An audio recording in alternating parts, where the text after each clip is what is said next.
There's a lot of literature on it, how you do financial decision making from a very different part of the brain as compared to where you do the decision making from the consumer side or consumption side. Sometimes we don't know how much energy has gone into producing a particular item that replaces a not so sustainable item. This is something important for a consumer to know, to understand marketing gimmick, pretty selling versus fact-based sustainability. Straws are a great awareness campaign on sustainability. We put more straws in hands of people who actually were not even using straws earlier. Our largest selling products have been menstrual health products. This has been a mystery for me because we're still in a slightly orthodox society where talking about periods is a taboo. Hi everyone, welcome back to the Yellow Door podcast. I am so grateful that you've chosen to invest this time to listen, learn, and grow. I partner with you in transforming your being, work, and relationships. Our guests on the podcast will help us gain new perspectives, challenge existing beliefs, and help us learn from their experiences so we can unlock growth at the point of life that we are at. My guest on the podcast today has over 14 years of experience in investments, corporate strategy, and turnaround management. He is an experienced entrepreneur and he is passionate about building businesses that accelerate sustainable development. He is the co-founder of Green Collective SG, which is Singapore's first collective of sustainable retail brands. He also founded mattrvest, which is a platform that empowers millennials to manage their savings in a sustainable manner. He has an undergraduate degree in economics and an MBA from the Indian School of Business. He was with us on the podcast last week and we're back today for part 2. My guest on the podcast today, Mayur Singh. Mayur, you mentioned your couple of startups. Talk us through what do you do? And I think what I would really be interested in learning about is how does one look at savings? It's something that is not taught to us growing up, our kids growing up. I don't see too many curriculums out there that teach people how to manage money, how to look at money. And you work with millennials. So one, how do you look at that? And then of course the sustainability element, that how do you kind of channelize that to sustainability and creating an impact in that world? No, definitely. I think let me start my sustainability journey kind of starting from the consumption side is when I set up Pupita, which was an artisanal platform initially. I think we created a near perfect solution for curating a lot of artisanal communities and bringing onto the platform. And we made it so perfect that it did not sell enough. So we could never figure out the online part of it. Offline, it worked very, very well. And which is why I pivoted into Green Collective. That's how I personally look at it. However, my partners changed, business partners changed doing that. And because the idea of the Green Collective was that sustainability has a definition for different people in a very different way. For me, one of the biggest learnings in that journey was that I was trying to tell people that this is sustainability. For me, sustainability was really more around social impact, improving livelihoods, working with bottom of the pyramid and stuff. And that is the mistake I did not do in Green Collective. So Green Collective has a much wider, it's more accepting of the person so that they can come and adopt what they want. So there will be so many people for whom gender is a bigger issue than climate change. Reducing plastic is a bigger issue than refugee crisis. And who are we to decide? And which is where human-centered design comes in. So that was my journey in the initial arts, and I was looking more at the consumption side. It was somewhere around early last year when I started thinking about the idea of mattrvest with Diane, who's my co-founder. Challenge with the consumption side of solving the sustainability problem is kind of twofold. One is, are you really changing consumption behavior? Because you're still asking people to consume. On the other hand, the bigger problem, which I personally think exists, and we're now trying to tackle it at the Green Collective, are the products that we are introducing people, the sustainable alternatives that we're introducing, have they been tested to be impact positive and a net impact positive? So, to give you an example, if a product exists which replaces certain amount of plastic cups or anything, have we calculated the amount of energy that went into making it? Because, and I think that is where there is a issue. Like what we were talking about, the first step of recognizing the issue, and then only you can fix it. You can't solve a problem that you can't see.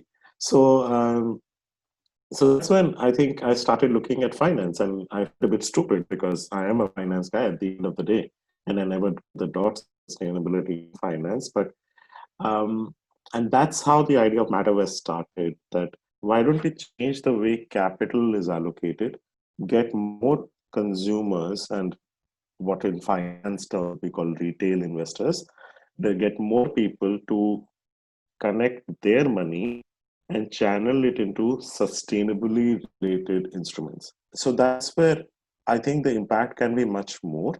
And there is research in Europe which shows that if you change if your impact by changing your daily sustainable habits of consumptions are X, the impact of putting your money in a sustainable pension account is 10x. And it makes sense because if capital allocation is going to be sustainable, the conditions of giving a loan is going to be sustainable, then you can trigger larger changes.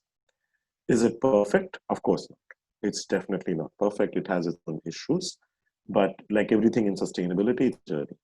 So coming back to your second question that you're asking about savings, working with millennials has been my biggest learning, especially in the last 2.5 years. I mean, not just working with millennials as target customers, but also in teams.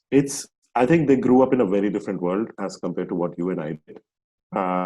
They grew up in a very different hierarchy and the need of it as compared to what you and I had. And they have very different expectations. Also, the way of thinking is very, very different as compared to what we had. And I mean, but both of us are millennials by definition. Yeah, But we I was kind of gonna from the just gonna older. say that we're on the other spectrum. We're on a spectrum of Yeah, millennials too.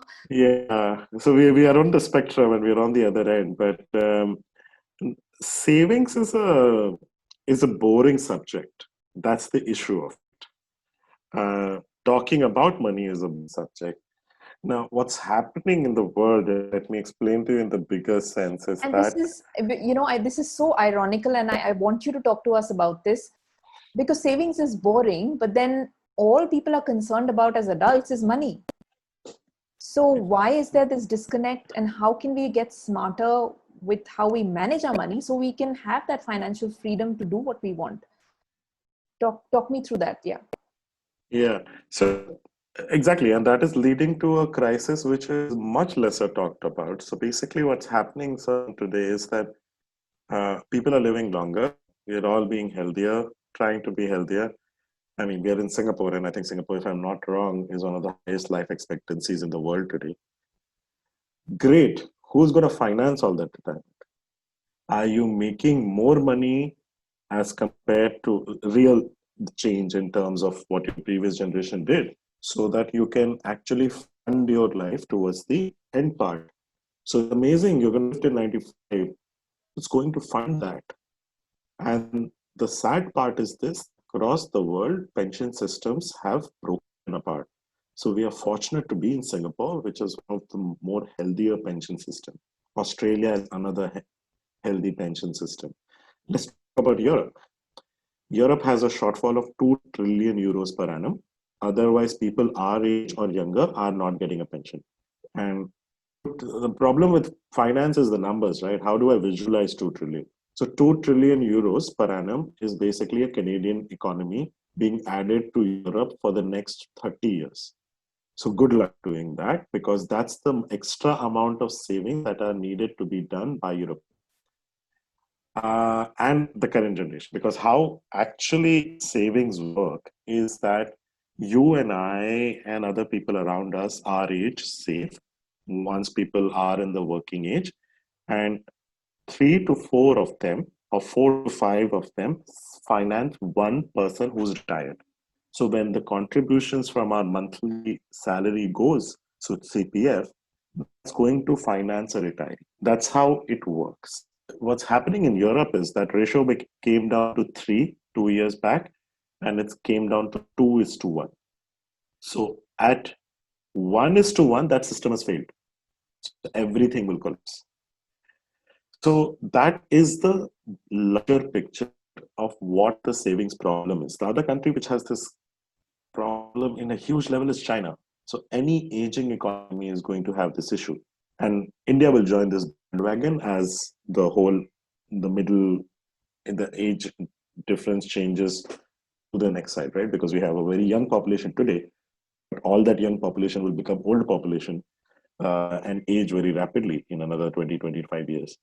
So what that means is basically that the generation today needs to save and save in a different way. To answer your question on savings is an important topic and why don't we do it because it's about money. Now, I think that is where uh, the finance or the money aspect of it is very different. It's been a learning curve for me as well. As you know that I've, I'm from finance, but I'm not a personal finance guy. I come from corporate finance, and there's a lot of literature on it, how you do financial decision making from a very different part of the brain as compared to where you do the decision making from the consumer side or consumption side. That is where the difference lies because there are a lot of biases within us. In case of millennials, there is also a huge aspect of cultural changes because we started mattrvest in Singapore. We realized that it can work here, but it will not work with the sustainability aspect because people first learn to consume sustainably and then they can start thinking about it sustainably. That's why we went to Europe. Now, when I went to Europe, the difference is so much culturally. Money is not about on the dinner table. In fact, it's not appreciated to talk about money on the dinner table. It's largely conservative society. The youth, to a certain extent, depends a lot on benefits also. So it's okay and it's not considered bad to be on support from the state, which I find tough to draw an Asian parallel to, which will just not be appreciated. If you're in your 20s and you're not working, what is going on? Questions will be raised. So I think there's a huge cultural context to savings as well, which is something, again, less talked about. And that because I'm trying to connect the dots over here because I said that the decision making is happening kind of in your subconscious. So which is where the cultural understanding that you have and the relationship with money that you have growing up actually manifests at the end of the day. So if you look at Singapore, it's just so different because by the time you are 20, 30, most Singaporeans, and I don't have stats to back it up, but most Singaporeans have booked an HDB flat most probably. So they have already bought an asset most probably, or they've started investing. And that is so different from what it is in Europe. And people are struggling. Like we work with people who are 42, 43, and they are struggling to still make their ends meet in terms of rent. And they're single, so they don't even have dependents. So this is it's a very, very big problem. So where we thought and what did with mattrvest was one of the biggest issues because savings includes investments because investments is just a way to improve the kind of savings you have. So one of the issues with this generation is that they don't invest, and you can blame them because financial markets and Wall Street is not people you should trust. Definitely not. But what other option do you have? So I think with mattrvest is the other option you have, which we are trying to show to people. Yes, of course, people in Wall Street are involved in it, in underwriting it, and the banks are involved in it. But at least you can be at peace that it is going towards improving the situation for the world of tomorrow, which is sustainable finance. That is the emotion we are trying to tap into because the trust in finance and the financial sector has never been lower from a consumer perspective. So, however, it is required because the kind of societies we are in, the kind of systems that we live in, is just something that is needed. So it's a large issue. I think we can have a dedicated 1 hour podcast on just that. But that is, I hope it just gives you some flavor of the kind of issue it is and how we're trying to use sustainable finance to tackle that problem.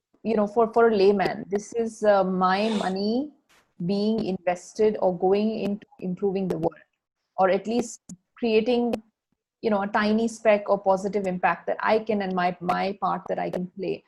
I think the other challenge is, so now this is of course in Europe. Now we don't have something like this, or we don't have sustainable banks in Asia. So, the general public who wants to do something about their money, is there anything that you can advise them on? What should people be doing, even on sustainable consumption? And then if you have that money, can they park it somewhere that makes sense or that creates an impact? Any thoughts on that? Yeah, so in Asia, I think it will not be long before it comes to retail investors. Actually, DBS has a lot of products and a lot of loans that they have done which have a sustainability component attached to it. So it's a bit like DBS is giving a loan. In addition to the interest that you need to pay, you also need to ensure certain working conditions. You need to meet certain emission targets, and only then the next disbursement would be done. So it's done more at a corporate level, at an institutional level. Actually, Singapore is quite big for sustainable finance. Um, at a retail level, if I'm not wrong, Standard Chartered actually has a savings account which is sustainable. And there will be more and more solutions that would be coming up. However, I feel that the natural journey where Asia is today, which is a bit unfortunate, because if we take ourselves around 100, 200 years back, I think we were more sustainable as a continent. Well, I don't think we were a continent then, but yeah. But as compared to what we are today, but that's because of the mass consumerism that has happened. Because sustainable finance is essentially trying to solve a problem that did not exist before the crazy consumerism came in, right? Like when the word consumer, there is a very nice interview of the founder of Patagonia, where he says that I hate the word consumer since when did you start consuming clothes? Consume means something put inside you, which is food, and that is it. So, and I think once the consumerism wave started, so sustainable finance is trying to fix a problem. It's not really, shouldn't have been a solution. So in Asia, I would say the products for customers or like retail investors would come in a bit late, but I can see it coming sooner than later because of also the fact that countries are moving much faster on the sustainability thing post-COVID as compared to what everyone thought that this would take a backseat. So there are much larger commitments being made and stuff like that. So that's one hope I would say that I have, that it would happen sooner. Today, I think, however, like living in Singapore and understanding the local situation here, I think today there is a need to just put your foot down and switch to consumption first, because that even that is a struggle. But I think the biggest and the most important thing is to voice opinion. I mean, there are such amazing some amazing communities in Singapore run locally. Like there's a Facebook group called Journey to Zero Waste Life. And what I personally believe in is that when you work in sustainability and when you work on it from a consumption point of view,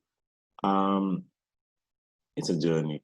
So please don't try to get zero waste on day one. Zero waste in some ways is kind of a myth that you can start working towards, but don't beat up yourself if you get into this issue that I'm not doing enough. You're already doing enough. Everyone has their own journey, and no one is perfect. And that's something I think very important for people to understand, because there's a lot of shaming and there's a lot of guilt tripping which happens in sustainability, especially in sustainability activism, which a lot of times advocates that there's one right way to go. Actually, when the UN made 17 sustainable development goals, it told the world there is not one right way to go. There are around 200 ways to go. But the main thing is to start that journey. So I think is a broader and I would say a big message that you need to start somewhere.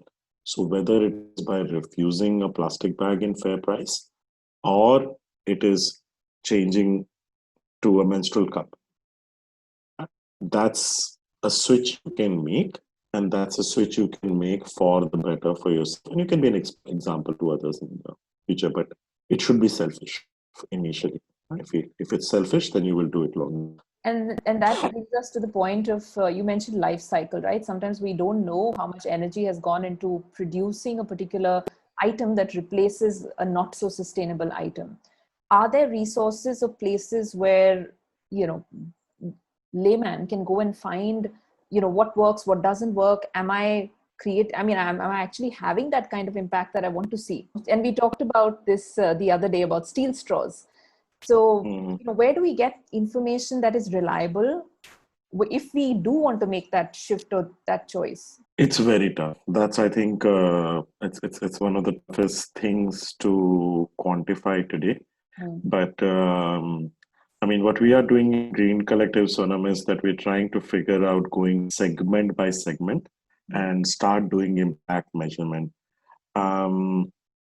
And there is a whole spectrum of brands in sustainability. There are people who receive funding from foundations. They have very good impact measurement metrics in place. And the sad part is this, that most of these brands are artisanal brands, because traditionally the artisanal sector is used to doing impact measurement.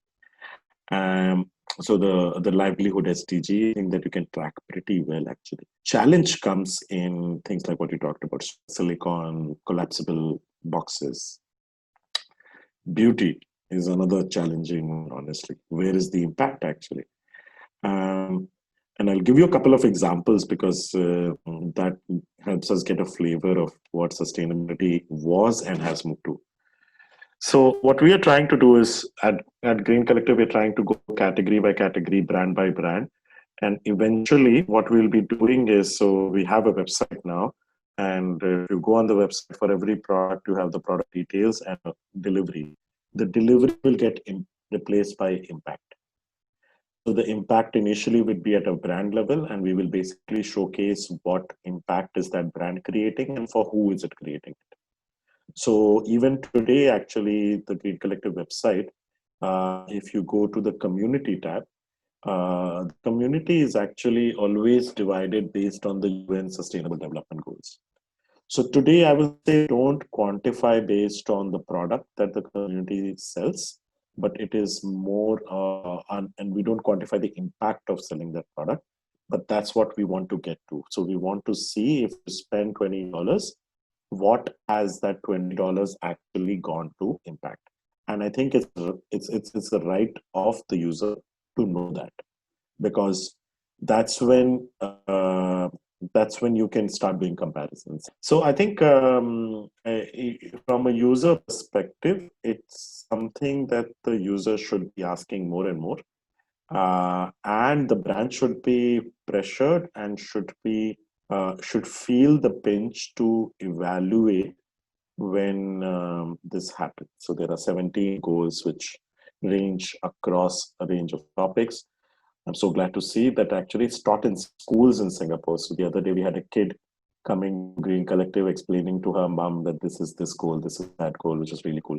I think this is something important for a consumer to know, to understand marketing gimmick, pretty selling versus fact-based sustainability. And I think that's a journey that a consumer will also go through. And that is a journey we want the consumer to go through, honestly. And as they go through more and more of it, they will become more informed. And as they become more informed, they will ask more questions. I think the holy grail of sustainability is an impact measurement.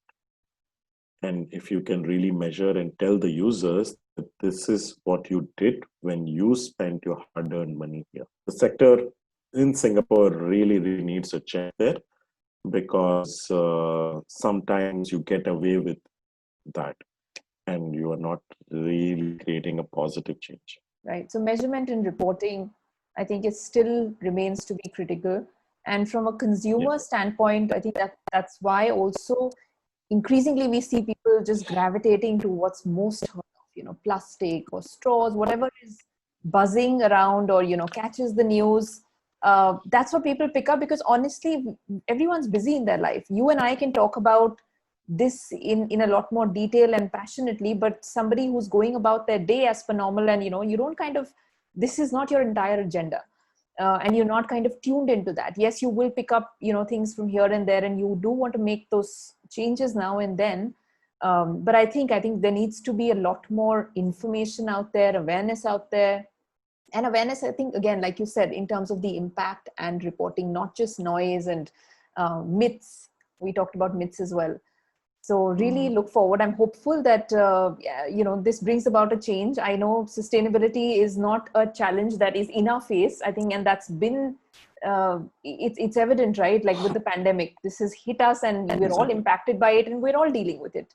And hopefully we don't have to get to that stage with sustainability, and, we really do start working towards stuff.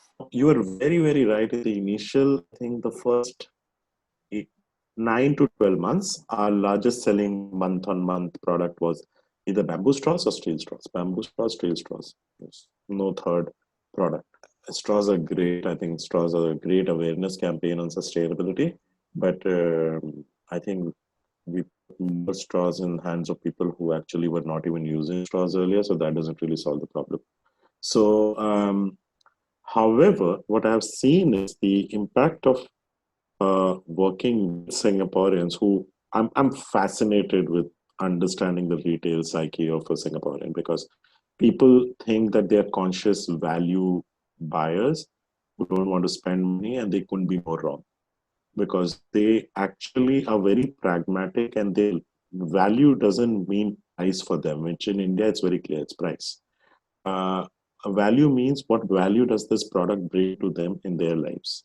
And what we've seen in the last 1 year is that consistently, and this is something I'm so proud of, consistently for almost a year now, since we've been in Funan, our largest selling products have been menstrual health products. This has been a mystery for me, because we're still a slightly orthodox society where talking about periods is a taboo. We are not selling pads. So it's not like people are new people, the same people are coming and buying products from us monthly. Like Freedom Cup or Lunate Cup, these cups will last you for a very long time, honestly. So what it has shown us is that, and by nature of it, because it's a taboo product, it cannot be trendy. So we've seen the consumer shift in the mindset happening, and we've seen word of mouth marketing working. So I think that is great to see, because I remember when we started the Green Collectors, I used to be there as a cashier most of the time. And I would see those awkward stares with me as a guy behind the cashier, and a lady coming and looking at a cup and seeing that she has so many questions. Who should she ask? To people just coming, picking it up and getting it in, and it's perfectly fine. So I think it will move on from the trendiness of it. It still needs to add value in the life. I think trendiness is also adding value in life. I mean, you come from Delhi. I think a lot of things in Delhi, and if you look at the New Delhi consumer, a lot of things are about showcasing to the other how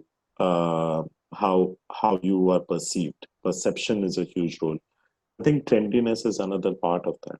But I like, one thing I'm very happy to see in Singapore is this shift happening quite rapidly, and that's actually great to see. And it's also great to see more local movements coming up. Like there's Social Space, there is Unpacked, and these which are zero waste stores, and they are locally run, and they're not some large franchise coming up and swooping up Orchard Road, which has normally been the case with retail in Singapore. So that's a great positive sign in Singapore. Thank you so much, Mayur. That brings me to the end of our conversation. I know I can go on and on. I have so much to chat with you about. And yes, look forward to many more conversations. Thank you, Mayur. Any last words you want to leave us with? That was great, and I'm so happy we talked about these topics. And I think as long as we can, I love the concept that you're bringing to the table and to people, wherein we talk about more real conversations. And as long as everyone who comes on is open, because that's, I think, the next generation of entrepreneurs or the next generation of leaders or next generation of businesses have to be more collaborative. And collaboration can only happen with more information sharing. And that's what I personally believe in. But thanks a lot for doing this and bringing these conversations to the forefront. So, and of course, let us know as a community how we can help you more. Thank you, Mayur. Thank you so much. And lastly, where can people find you? We'll be putting the all the handles in the YouTube video as well. But anywhere else that you'd like to point them to where they can find you? Well, for a physical presence, actually, everyone can go to the Green Collective, which is a store in Funan. So that's one place. Otherwise, everything is digital, and finding me physically is of course easy right now because of COVID. But otherwise, I'm normally between Europe and here, and I intend to have that for some time. So, but yeah, you can always find me online. That's the perfect way to do it. Great. And we'll share those handles and links Sure. in the YouTube channel. Perfect. All right, Mayur, Thanks a lot, so much. Sonam. Thank you. So that's all we have for today. Thank you all for watching. Hope this was insightful for you. And of course, if you haven't already, please do subscribe to our Yellow Door Talks YouTube channel. And I look forward to seeing you next week. Stay well and take care.